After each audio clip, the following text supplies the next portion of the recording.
Tapi sikap pemerintah, sikap saya jelas, kita selalu mendukung perjuangan rakyat Palestina.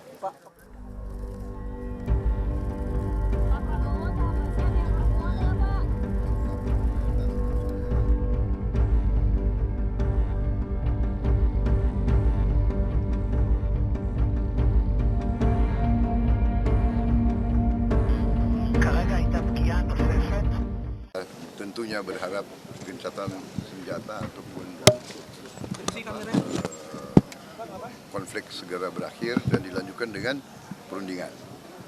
Ya. Jadi Bapak berharap pendukung Bapak punya pandangan sama dengan Pak Prabowo ya terkait isu ini. Pendukung saya banyak, tapi sikap pemerintah, sikap saya jelas, kita selalu mendukung perjuangan rakyat Palestina. Pak, pengumuman cawapres sampai mereka merdeka.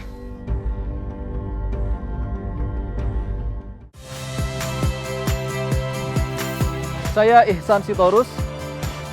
Saksikan program-program Kompas TV melalui siaran digital, pay TV, dan media streaming lainnya. Kompas TV, independen, terpercaya.